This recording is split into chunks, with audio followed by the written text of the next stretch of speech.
Hello, welcome students. You are watching a mathematics class on exercise set theory. Okay. So you know very well that your examination is on the head. Okay.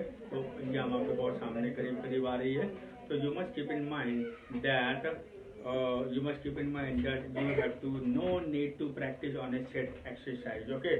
क्योंकि इसमें आपको कुछ ज़्यादा करने की ज़रूरत नहीं है. इसमें जो अभी हम बोलने जाएंगे उसको ध्यान से सुनिएगा, वही आप ज़्यादा कीजिएगा. ओके. तो देखो, मैं आपसे एक बात करूँगा. जैसे जो रोटर फार्मूला है ये है that is no need to practice at home. Okay. So you have to do just you must keep in mind that type of set क्या है? Finite set and infinite set. ये जो definition है, you must have to learn the definition of finite set and infinite set. देखो, finite set किसको कहा गया? A set with finite that is a countable number of elements, where there is countable number of elements is called what? Finite set. Okay. Where there is that in the set in which we cannot count the number of elements, that is called infinite set. You must keep in mind finite set और infinite set का definition बढ़िया से पढ़िएगा. जिसमें हम element को counting कर सकते हैं वो फिनिट सेट है, और जिसको हम काउंट नहीं कर सकते वो क्या हो गया? इन्फिनिट सेट है. तो यानी कि आपका जो मल्टीपल चॉइस क्वेश्चन आएंगे तो आपका डेफिनेशन दिया रहेगा, वो हम किसे कहते हैं? फिनिट सेट है कि इन्फिनिट है, या दोनों है या नहीं है. तो इस तरह से आपको टिक लगाने हैं. ओके. तो मैंने आपको पहले बोल दिया फिनिट सेट और इन्फिनिट सेट. फिर इसके बाद आ जाओ सिंगल टन सेट. इसका मतलब है कि a set which contain only one element. ऐसे सेट जिनमें सिर्फ एक एलिमेंट हो. 0 ये भी एक एलिमेंट है, 1 ये भी एक एलिमेंट है. अगर सिर्फ एक एलिमेंट हो तो हम इसका क्या कहेंगे? Singleton element. अगर 2 हुआ 1 2 0 1 मंडे ट्यूसडे, तो ये सिंगल टन सेट नहीं होंगे. क्लियर हो गया? तो इसका भी डेफिनेशन आप देख लीजिएगा. उसके बाद आ जाओ एम्प्टी सेट. मैंने कहा कि हफ्तों के नाम बताओ जो 8वां दिन आता है, तो कोई दिन आते ही नहीं है. तो इसका मतलब ये हो गया कि ये क्या है? Empty set. मैंने कहा कि क्लास 8 के बच्चों के नाम बताओ जिनका हाइट अमिताभ बच्चन जैसा हो, तो कोई भी नहीं है, तो इसलिए ये भी क्या हो गया? एम्प्टी सेट हो गया. ओके. तो इस तरह से आपको डेफिनेशन जानने की जरूरत पड़िएगा कि जिनमें एलिमेंट नहीं होंगे वो क्या हो गया? एम्प्टी सेट हो गया. उसके बाद आ जाओ डिसजॉइंट सेट. डिसजॉइंट सेट का मतलब ये हो गया कि दो set in the given to set if there are no any common element. अगर दोनों सेट में कहीं कॉमन एलिमेंट ना हो तो उसको हम लोग क्या कहेंगे? Disjoint set. अगर कॉमन एलिमेंट हुए तो उसको कहेंगे ओवरलैपिंग सेट. क्या बोलेंगे? ओवरलैप. बस मैंने आपको कहा कि सिर्फ डेफिनेशन पढ़ना है, ज़्यादा सवाल करने की जरूरत नहीं है. तो उसके बाद आ जाओ कार्डिनल नंबर. कार्डिनल नंबर मतलब क्या? जैसे मान के चलो कि मैंने कहा ABC, तो मैंने आपको इसमें ये जो सेट है इसमें कितने एलिमेंट आए? ABC. This mean that there are 3 element in it set, है ना.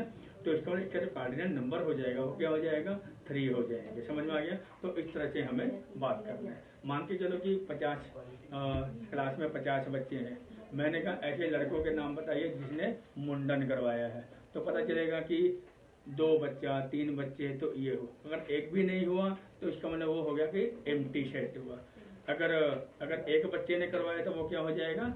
सिंगल टन सेट हो जाएगा. ओके. तो इस तरह से आपको दिमाग में रखना है. अगर बाई चांस मैं लड़का लड़कियों को दोनों को अलग अलग सेट बनाता हूँ, तो मैंने कहा कि ऐसे बच्चों का नाम ऐसे बताइए कि जिनका नाम एक जैसा हो. तो मैं बोलूँगा गुरविंदर सिंह, गुरविंदर कौर, तो नाम तो गुरविंदर आ गया. तो ये क्या हो सकता है? ओवरलैपिंग. मैं सिंह कौर की बात नहीं कर रहा हूँ, मैं सिर्फ फर्स्ट नेम की बात कर रहा हूँ. ठीक है ना. मान के चलो कि मेरे पास संडे मंडे ट्यूसडे, आपके पास ट्यूसडे वेडनेसडे थर्सडे है.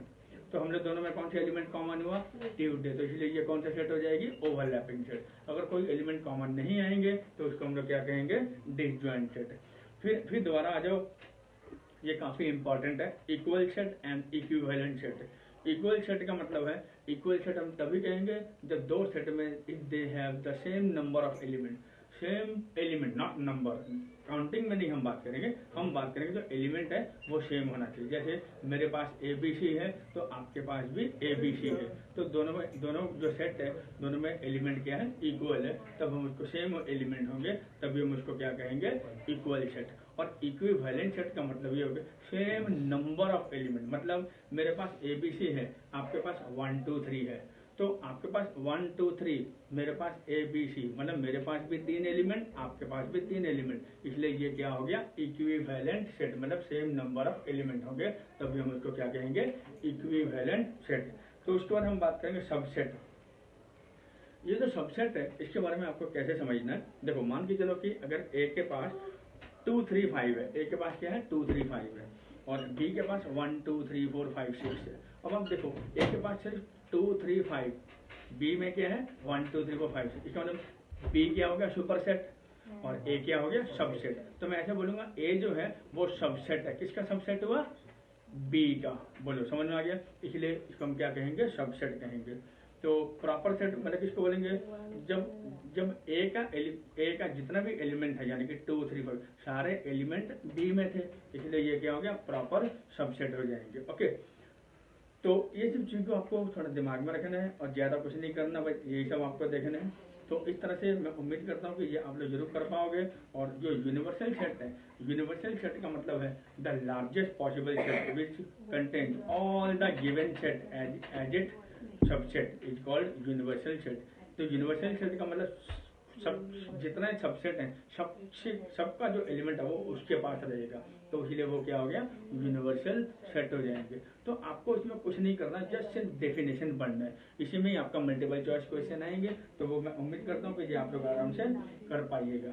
तो इतना ही करना है और ज़्यादा इसमें से कुछ करने की जरूरत नहीं है। मैं उम्मीद करता हूँ कि आप डेफिनेशन कीजिएगा, 3 से अगर 4 क्वेश्चन भी आते हैं तो आप आराम से 8 नंबर उठा सकते हैं, क्योंकि because each question carry 2 marks. Okay, so you must keep in mind, you have to learn the definition. Okay, so I hope you have to understand very clearly, and hope we will again meet you in the next class. Okay, bye bye.